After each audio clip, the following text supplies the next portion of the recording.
Hello बच्चों, let's see the question. Here assertion region based question is given. First, assertion A is true, region R is true, region R is the correct explanation for assertion A. Second, assertion A is true, region R is true, region R is not the correct explanation for assertion A. Third, assertion A is true, region R is false, and fourth, assertion A is false and region R is true. Here assertion is given as if heat is given to a body, then its temperature always increases, and reason is when heat is given to a solid body, then its internal energy increases. Now to answer this question, first we will discuss here the key concept, and here the key concept is heat and temperature of a given body. तो जब हम बात करते हैं heat की, it is a form of energy, और जो temperature होता है ये हमें बताता है coldness and hotness of the given object. Now यहाँ पे अगर हम बात करें असर्शन और रीजन पार्ट की, it is stating if heat is given to a body then its temperature always increases. It is incorrect option.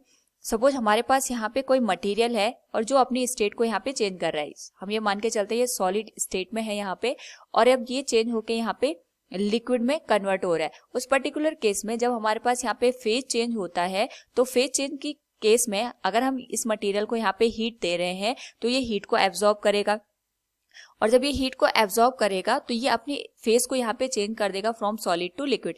लेकिन जब ये अपनी फेस को चेंज कर रहा होगा उस पर्टिकुलर केस में यहाँ पे जो टेम्परेचर है उसमें कोई भी चेंज देखने को हमें नहीं मिलता है. तो ऐसा होता है कि जब हम किसी मटेरियल को या किसी भी ऑब्जेक्ट को यहाँ पे हीट देते हैं तो हीट को एब्जॉर्ब करता है तो उसका टेम्परेचर यहाँ पे राइज होता है.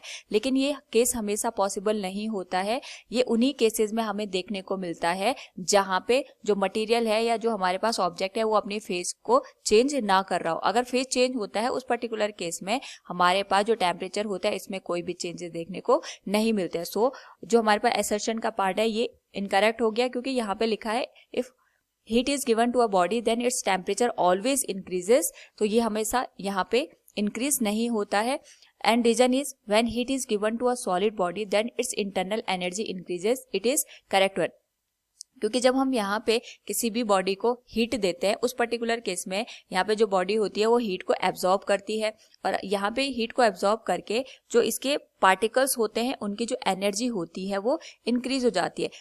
एनर्जी इंक्रीज होने का मतलब ये हो गया जो पार्टिकल्स होंगे ये अपनी जो पोजीशन होगी उस पर यहाँ पे ज़्यादा एनर्जी के साथ वाइब्रेशन प्रोड्यूस करेंगे, और जब यहाँ पे वाइब्रेशन ज़्यादा होता है, वाइब्रेशनल एनर्जी ज़्यादा होती है, तो जो पार्टिकल्स होते हैं इनके टेम्परेचर भी यहाँ पे राइज करने लग जाता है. एंड वी नो दैट जो टेम्परेचर का रिलेशन होता है ये हमारे पास यहाँ पे इंटरनल एनर्जी के साथ होता है, क्योंकि हमें पता है कि जो हमारे पास इंटरनल एनर्जी का चेंज होता है it is given as n into C V into delta T. अगर यहाँ पे टेम्परेचर का जो राइज है वो ज़्यादा होगा तो इंटरनल एनर्जी में भी ज़्यादा चेंजेस हमें देखने को मिलेंगे. So we can say here reason is true but हमारे पास जो असर्शन है it is false one. So from the given option we can say here fourth option will be the right one. Hope all you understood it. Thank you and best of luck.